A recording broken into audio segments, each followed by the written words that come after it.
Our guest of honor and speaker holds the first significant role in Hitachi, Singapore.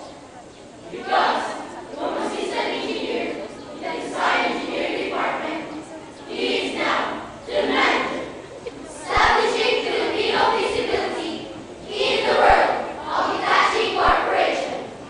From the original 3 Filipino engineers, Hitachi Singapore is now employing around 50 Filipino employees. His prowess helped Hitachi achieve top world ranking in printed circuit board manufacturing. Thanks to his best teachers, he is experienced.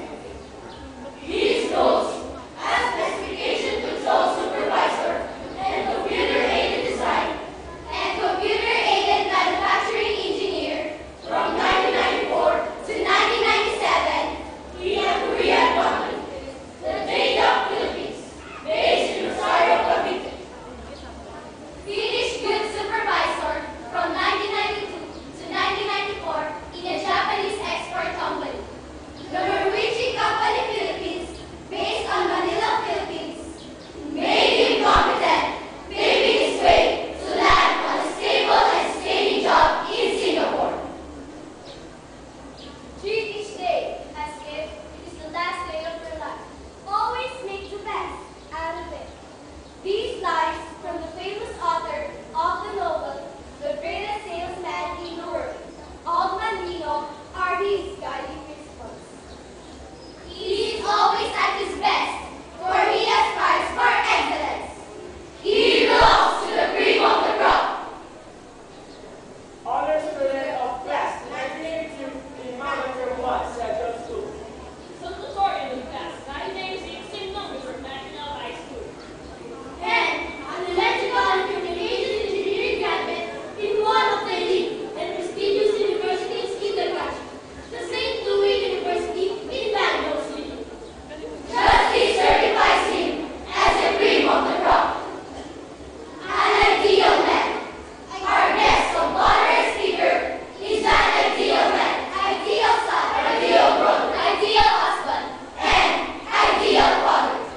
He is the ideal son of Mr. Wilfredo C. Marquez and the former Aurora G. Flores. Ideal brother of 7 siblings. Ideal husband of Mrs. Myra E. Marquez, store in charge of health and beauty products in Garden, Singapore. And ideal father of Erica, a junior student, Jeremy, a freshman, and Jericho, a 3rd grader. Born on the 10th day of September, 1969, here in Nangatharan, presently residing at Pasir Ris, Singapore. Ladies and gentlemen, let us all rise as we meet the man of the hour, all the way from the Lion City of Asia, Singapore. Our guest of honor and speaker, our very own Engineer Gerardo Flores Marquez.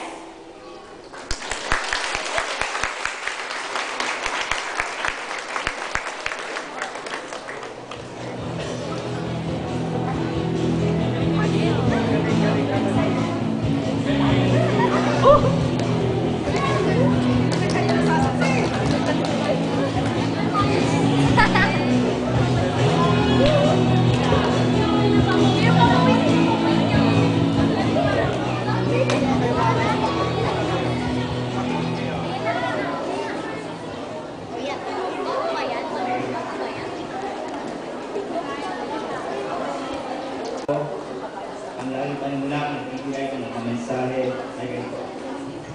Dada siya o siya ka, o kaya salamat pagi, o kaya naman subitin o hayo.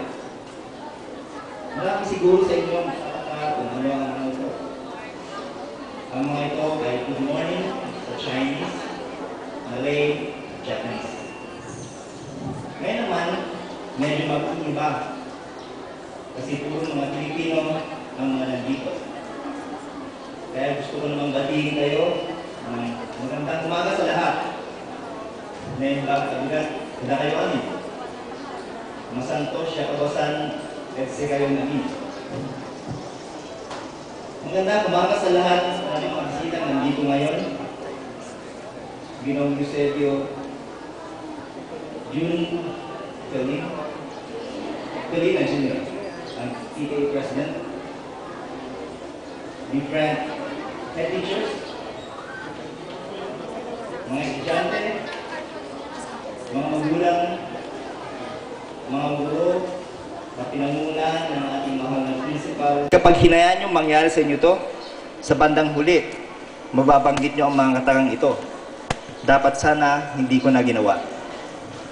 Usually, those people who don't have much experience in life, people who are impulsive, are the ones who easily get caught by this temptation.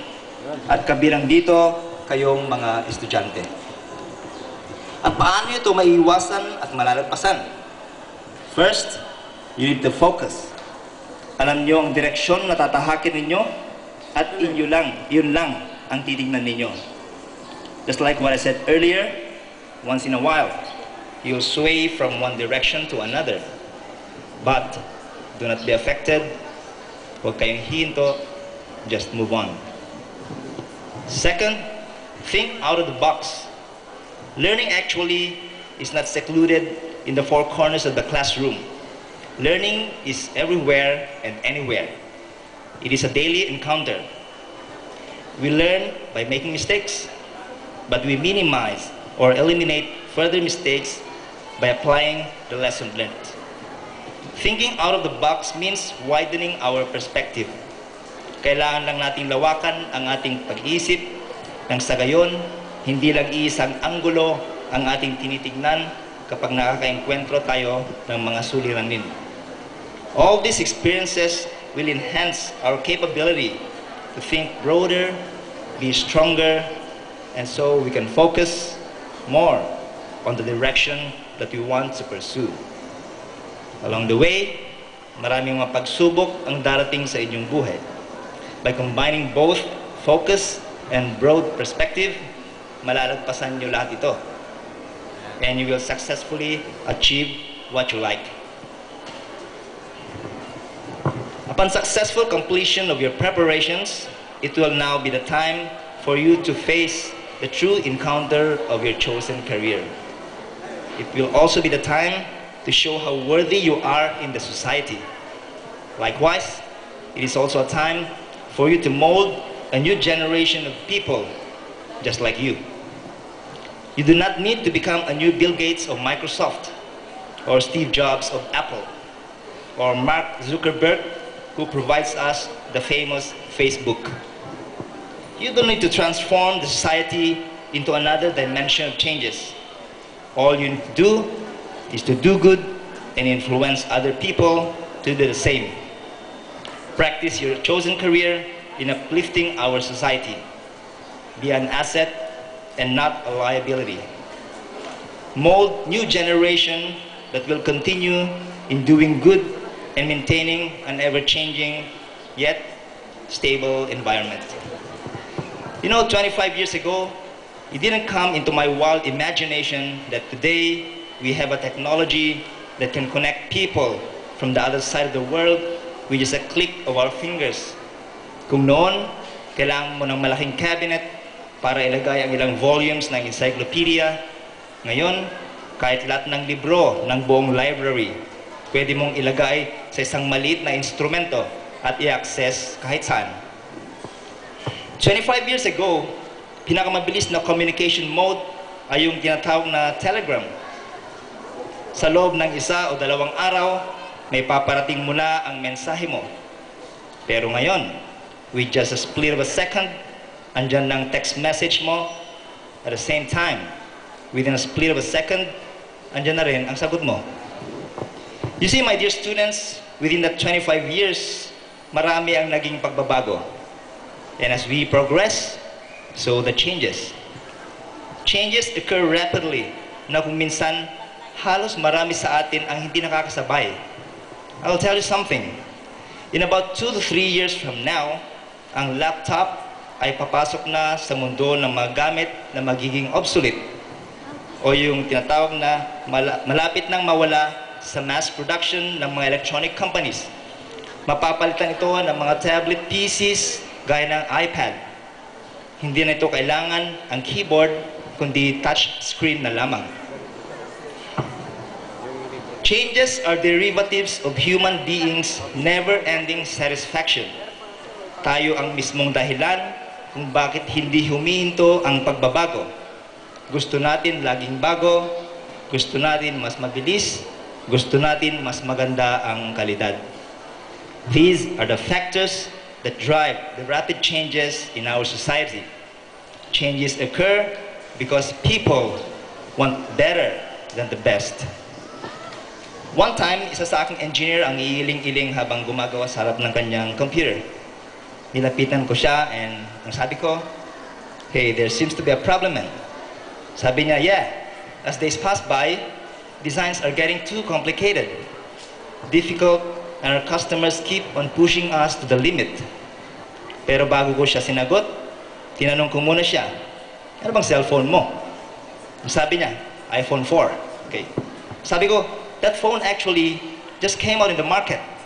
Sabi niya, "Yeah, I just replaced my iPhone 3GS because this new version is a lot better in terms of speed and function." Sabi ko, "Then you must be the one of the culprit. Ikaw may kasalanan. You're not supposed to blame our customers because you are not the one pushing you to the limit. They are not the one pushing you to the limit, but rather you. You see, you're always looking for a better. In this way, you are indirectly pushing yourself to the limit." Changes occur in so many ways and forms, and they sometimes strike in an untimely manner. At malaki ang epektong idinudulot nito sa ating buhay. Barely 2 months before I came here, nakita natin ang iba't ibang pangyayari sa ating mundo. We saw countries like Tunisia and Egypt topple their leaders. And while civil unrest is unfolding in Libya, Bahrain, and Yemen, a devastating 9.0 magnitude earthquake struck Japan, causing a 23-meter tsunami that claimed thousands of lives. But the misery didn't end from there. Potential meltdown of reactors in nuclear plants pose long-term health hazards, not only Japan, but to other adjacent countries like Philippines. Na nitong nakarang linggo lang, ang bansang Myanmar naman ang niyanig ng lindol. Kung titignan natin, ang mga kaganaping ito ay nauuri lang sa dalawa. Ito ay gawang kalikasan o kaya gawang tao. Ang una, hindi napipigilan, ngunit napaghahandaan gamit ng makabagong teknolohiya. Ang pangalawa naman ay pawang maiiwasan. Pero anuman sa dalawang ito, kailangan ang preparasyon natin sa ating sarili. Again, my dear students, you build your wisdom in order to align yourself into this fast-changing world, and for you not to be left behind. Use your intellectual capability to prepare yourself to any challenges, be it natural or man-made. Utilize your intelligence to minimize the impact of any natural disasters and not to promote man-made ones. A man-made disaster is a combined effect of self-centeredness, greed, and undying satisfaction. You are not supposed to abuse and misuse your intelligence in wrongfully doing unworthy things. Mga mahal kong mag-aaral, marami pang mga pagbabago ang magaganap na inyong susuungin. Gamitin nyo ng tama ang inyong karunungan. Maraming salamat.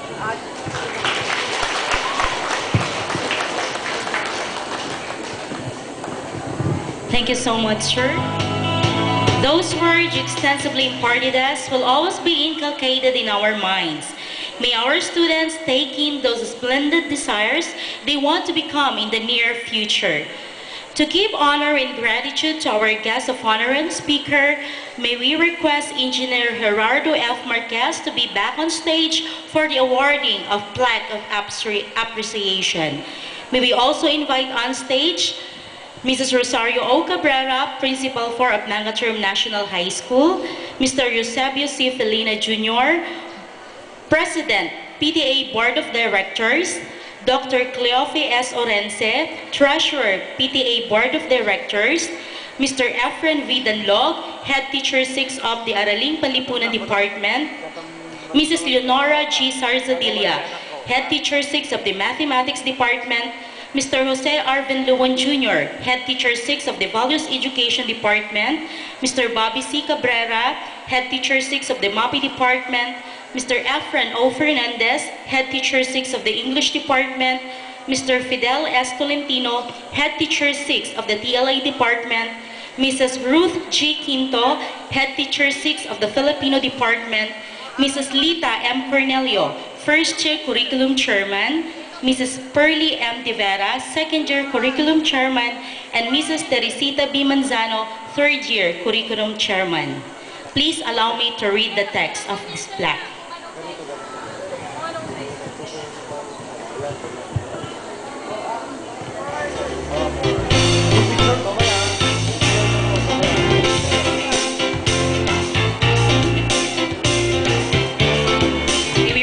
Also the parents of Engineer Marquez to be on stage.